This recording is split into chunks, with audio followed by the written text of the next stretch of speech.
So, as part of the professionals, you played for Joe Gibbs. How do you recall Joe Gibbs? How was the relationship with him like, and how was the whole professionals thing? The only thing that I would say that I would disagree with Joe Gibbs is that when he said Joe Gibbs and the professionals, when we're recording, Joe Gibbs is not there, right? The musicians, we are the one who produce the record, create everything. With the help, well, Errol Thompson, he was a partner with Joe Gibbs, so he would be he's an engineer, very good engineer. And he was the one who, if it would be better if you say Errol and the professional. Because Joe Gibbs was always in the record store downtown. In the night, he come and listen what we do. So that's one of the things I disagree with, because it was really our creativity that make all the hit songs for Joe Gibbs, But the business was as such in those days. So the producers would be the business people taking care of the financial aspects of things, and the musicians and the engineer would actually be the people on the ground creating everything. So the title I'd give these people is that executive producer. You spend. Yeah. But we are the real producers, man, the musicians in Jamaica. Trust me. Yeah. Would Joe Gibbs still say, all right, let's do a love song or this type of song, or would produce a duet, or would he have us say in any creative aspect of the thing, or that was all up to you guys? No, when it comes on to they do the audition and listen and say, okay, we're going to record this guy and thing. But while we're doing the record, he wasn't there. So just like that. Yeah. At Joe Gibbs, you met Dennis Brown, right? How did you get to know Dennis Brown? Dennis Brown, I'm trying to figure it out now. It was before. Okay. It was before Joe Gibbs, because when we went on the tour, when we did Area and Baby, and it got big all over the place. The first tour was in England with Toots and the Maytals, Dennis Brown, Cynthia Richards, and somebody else. And then it came over so well, and Dennis Brown, I said, my lady, yeah. So when and then he started working, singing for Joe Gibbs, and then automatically I find myself a Joe Gibbs student. Okay. So the magic started now, and then he said, boy, lady, nah, leave, you're like my credit card, I don't go nowhere without. Wow, that's sweet.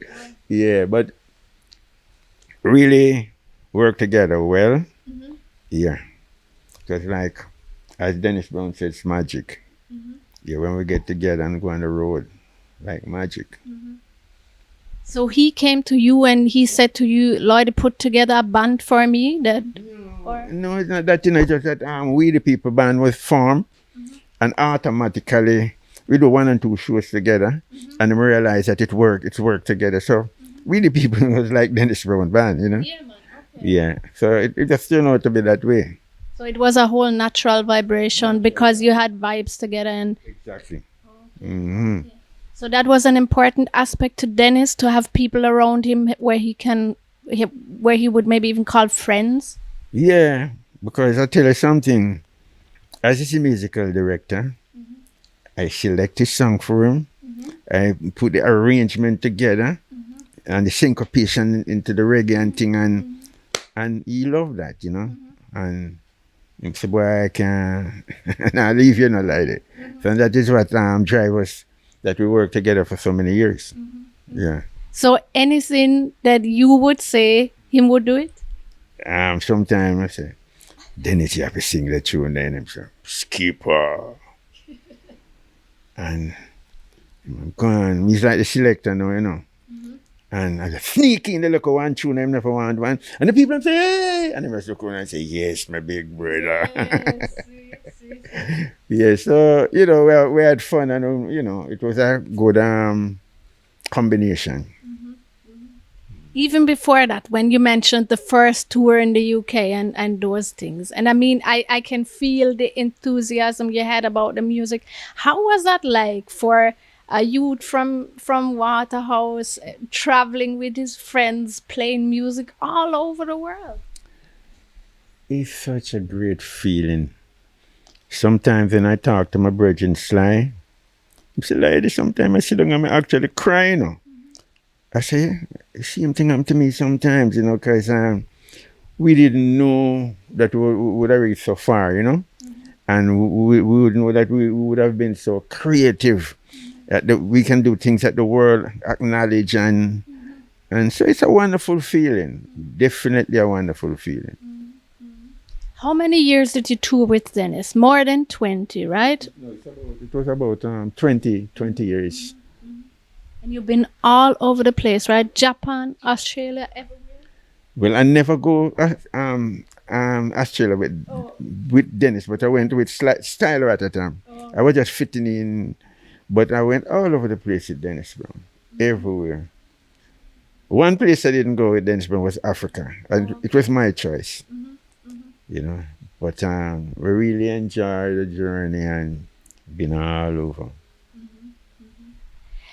At several bands that you played with your friend from Waterhouse, Sly. And some producers always ask, in particular, for you and Sly to come play, right? I think Joe Gibbs always say, Lloyd and Sly, Lloyd and Sly.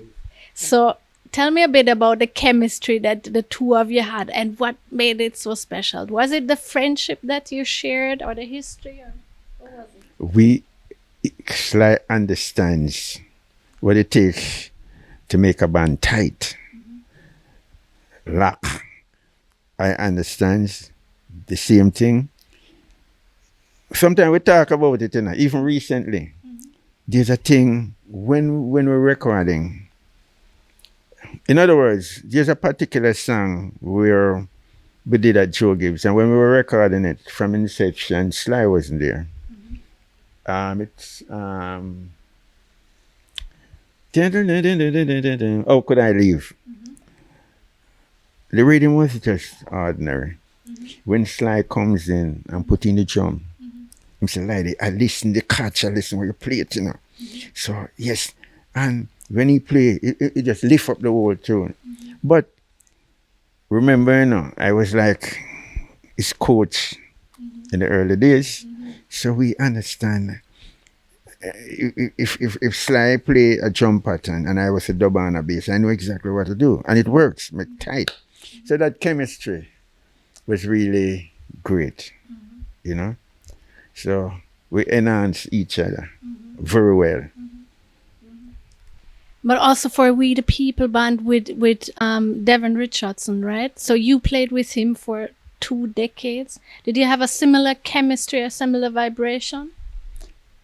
Devin Richardson, a fantastic, outstanding drummer, plays anything. And he also used to admire Sly down, but he always talk about Sly. But he's such a wonderful human, you know.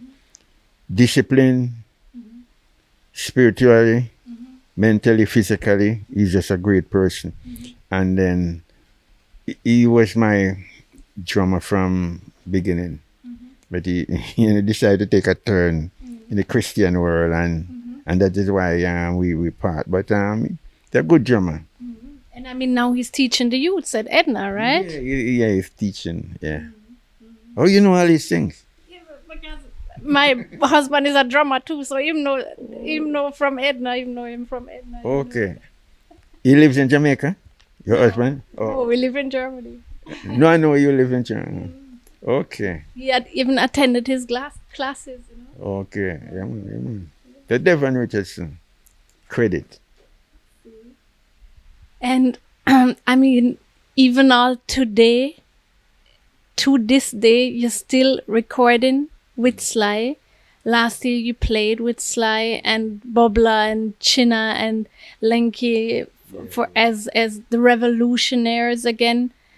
How is that like, still being in the studio together and now even all touring together again? Wonderful feeling.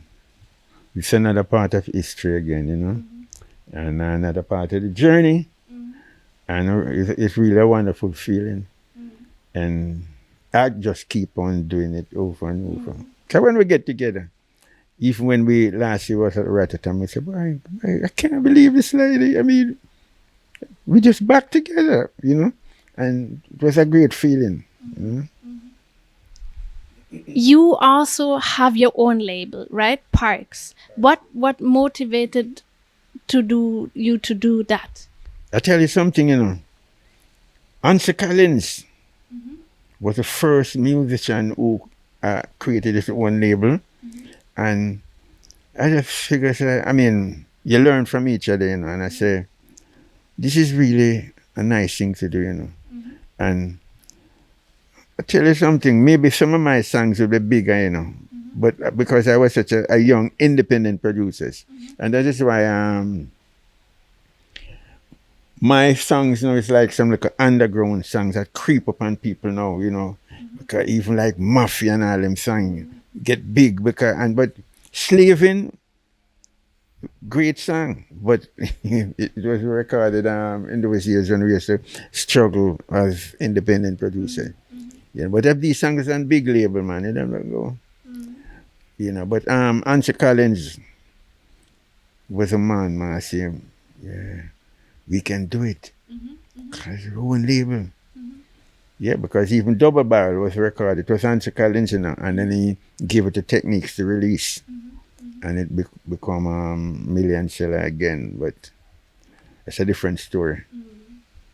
But so independence and the whole business aspect of music, that was always something that you were interested in as well, aside from actually playing instrument and singing. Yeah, because I had my record store in Crossroads, Okay. Actually, right where my dad restaurant used to be, right beside I end up. That is coincidence? Just coincidence. Wow, okay. Yeah, so a lot of memories, And what did your father say, or what did your parents say when you told them, "I'm gonna do music now"? They were in England, right, when you started that whole process. And in fact, my father used to send money for me to go to Jamaica School of Art and Craft, because I just said he was a good artist. And one day I said, no, sir. I just said, no, music, daddy. And I'm say, all right. Okay. And then when I end up going to England, it's like, because of music, it's like, you know what happened? My father started to learn piano. Really? At 60 years old, trying to do music. Like he was inspired by me, Wow. Oh, that's wonderful. Yeah, because I said, Daddy, this year really music. And say, yes. So your parents were living in England, and the first time that you got to see them over there was when you were touring over there. Yeah. So they left their son, and the next time them see him as a star. They were really excited. Yeah, it was fantastic moment. Yeah. And then my mom, and wow. Yes. And your mom, you had a very close relationship with your mom? Yeah. Even though she left us when I was like maybe 7 years old. But I love my mom, and when people say you're great, I said to them that great tree produces great fruits. So I give the credit to my mom all the time. All the love is for your mom. She passed December 14, 2021. She was 92. Yeah, man, sincere condolences. What you wrote about her on the social media, that was so much love. You could feel so much love. Yeah, it was really touching. When it happened, when I heard, I couldn't lay down, I couldn't stand up. I just went on my knee crying, But that's how the journey is a part of life, Yeah. But she saw you, she saw your music, she saw your success, and she was always so joyous about it, right? Because a song say, I was living in a whole ragged town. My mama wasn't rich, my daddy was poor. I couldn't take no more. My little sister Patsy, she cried every day. She said, Lordy, remember what the mama used to say. We'll get over it. And when I played that song for my mom, she cried. Yes, I can imagine. And that was really autobiographic, right? Yeah, man, it's real. I was just inspired to do that song because of the whole, what we've been through. Yeah, man. My mom, rest in peace. Love you.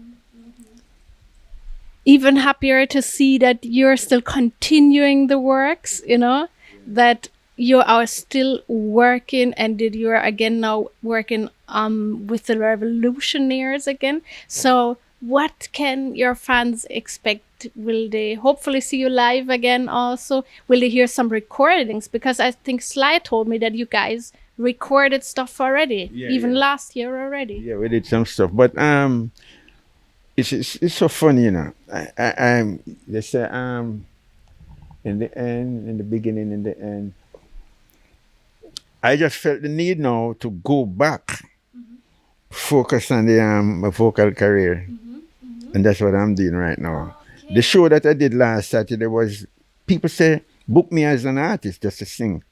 I wasn't doing any playing. I just play one song like a mafia, but I sing with the band, and a band called School Band. Okay. And it came over well. So the focus right now, vocal. Okay. When did you make that decision and what motivated that? Because I realized that the voice, maybe because I wasn't using the voice a lot, it's still there. And and people say, you have a sweet falsetto. It's so long I have been a musician. Oh, it's been a long, long time. And the voice is still there. I said, man, when I do dub plate, I said, no, man, 90 for record. And I say, all right. So I love to hear that, man, because I love your voice thank you. From way back. So I'm super excited about that. Yeah, so people can book me for shows, book me for Reggae Jam, book me for any show, right? I will come and I will sing, Sweet. This is what I want to do now, final wrap up, Yeah. But I'm not going to put on my bass, Remember that. Because I'll record, occasionally I'll do a live concert, but vocal. Lloyd Parks is singer right now. And who's playing in the band then? Right now? Yeah, what do you sing?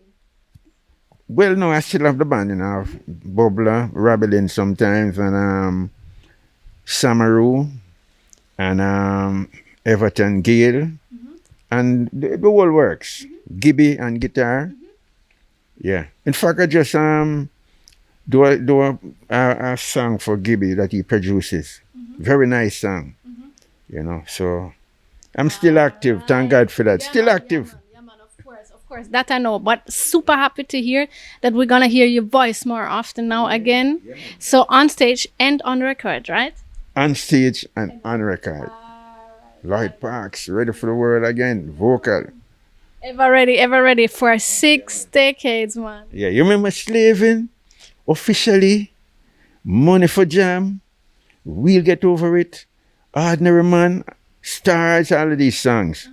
Back on track. Wonderful. Yeah, man. I'm super happy to hear that, Lloyd. So for all of that, all those things ahead of you, I wish you all the very best for that. Thank you so much for inviting me to your space and sharing your wonderful history and your positive vibration. Enough love and respect, man. All the very best. Welcome every time. Yeah, man. Big up Reggaeville. Big up, Lloyd. All right. Munchy.